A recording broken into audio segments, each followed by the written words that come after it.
आप अपने saving account में कितने पैसे रखते हैं, या फिर कितने रुपए की एफडी करा रखी है, या फिर घर में कितना पैसा पड़ा है। अगर आप भी अपना पैसा इन तीनों जगह रखते हो तो गारंटी है कि आप कभी अमीर नहीं बन सकते। और ये वो बेसिक कॉन्सेप्ट है जो इसे समझ गया वो अमीर बन रहा है, और जो आज भी इस कॉन्सेप्ट को नहीं समझ पा रहा वो आज भी गरीब है, और अगर नहीं तो आने वाले कुछ सालों में जरूर गरीब बन जाएगा। देखो बेसिकली मुद्दा आज का ये है कि पैसा कहाँ रखें। कई लोग कहते हैं उन्होंने अपना पैसा फिक्स डिपॉजिट में रखा है, पैसा भी सेफ है और इंटरेस्ट भी मिल रहा है। तो देखो भैया, आप सेविंग अकाउंट वाले से थोड़े बेहतर जरूर हो, लेकिन पैसा तो आपका भी खराब ही हो रहा है। कई लोग कहते हैं कि हम तो अपना पैसा अपने पास रखते हैं घर में छिपा कर। कई लोगों को कहना चाहेंगे कि ये तो अपना पैसा टोटली खराब ही कर रहे हैं, इनका पैसा तो घट रहा है। कैसे, ये आगे समझाएंगे। वैसे अगर आपने ये पैसा सेविंग अकाउंट एफडी के अलावा किसी गवर्नमेंट स्कीम में लगा रखा है तो पैसा तो आपका वहाँ भी खराब ही हो रहा है। आज हम आपको सेविंग अकाउंट एफडी और कैश से जुड़ी कुछ ऐसी फाइनेंशियल बातें बताएंगे जो आपकी रोजमर्रा की जिंदगी से जुड़ी हुई है। देखो पहले समझते हैं पैसा कमाते कैसे हैं। पैसे कमाने के लिए बेसिकली 3 तरीके हैं। पहला तरीका है कोई नौकरी पकड़ लो और पैसा कमाओ। दूसरा तरीका है कोई बिजनेस शुरू करो, अपना पैसा रिस्क पे लगाओ। 2-4 आदमी काम पे रखो, मेहनत वो करेंगे और पैसा आप कमाएंगे। और तीसरा तरीका है इन्वेस्टमेंट का।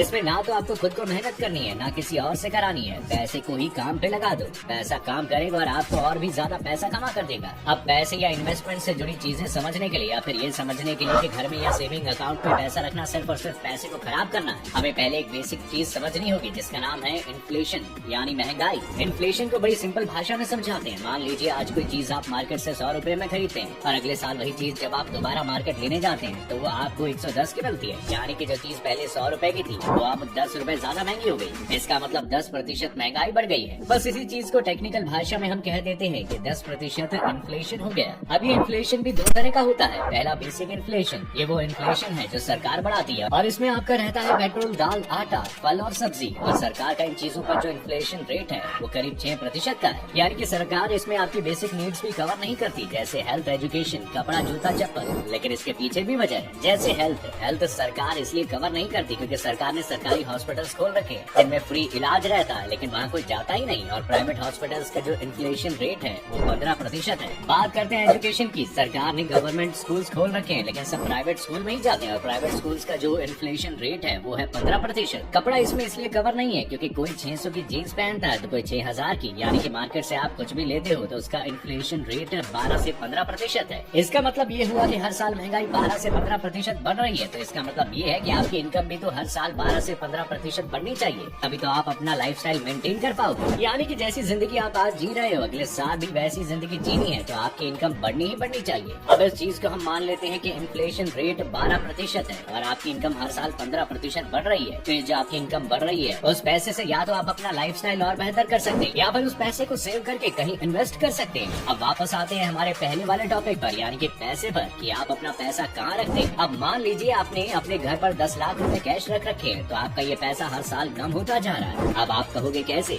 जैसे हमने अभी आपको समझाया कि महंगाई से आपका खर्चा हर साल कितना बढ़ रहा है, 12%, और आपके घर पर जो आपके पास पैसे रखे हैं वो किस रेट से बढ़ रहे हैं, 0%। यानी कि जो 10 लाख घर पर रखे हैं वो 10 लाख नहीं रहेंगे बल्कि कम हो जाएंगे। अब भी कुछ लोग नहीं समझे होंगे, वो सोच रहे होंगे कि कम कैसे हो जाएंगे, 10 लाख थे तो 10 लाख ही तो रहेंगे। इसको ऐसे समझिए, मान लीजिए आपका और आपके परिवार का जो खर्चा है वो महीने का 1 लाख है, मतलब आप हर महीने 1 लाख रुपए खर्च करते हैं और जो 10 लाख रुपए आपके पास पड़ा है वो अपने 10 महीने के इमरजेंसी के लिए रखा हुआ है कि अगर कल को बिजनेस बंद हो गया, नौकरी चली गई, तो ये जो 10 लाख हमने सेव कर रखे हैं उसे इस्तेमाल कर लेंगे। अब अगर हर साल 12% महंगाई बढ़ रही है तो 5 साल बाद आपका महीने का जो खर्चा 1 लाख था वो अब 1,76,234 रुपए हो जाएगा। यानी कि जो पैसा आपने 10 महीने के इमरजेंसी के लिए रखा था, अब अगर इमरजेंसी आई तो वो पैसा आपको 5 से 6 महीने ही चलेगा। अब तो आप समझ ही गए होंगे। अब कुछ लोग कहेंगे हम तो अपना पैसा सेविंग अकाउंट में रखते हैं, तो बात तो यहाँ पर भी वही है, महंगाई 12% के रेट से बढ़ रही है और आपका पैसा जो सेविंग अकाउंट में रखा है वो सिर्फ 3 से 4% के हिसाब से ही बढ़ रहा है।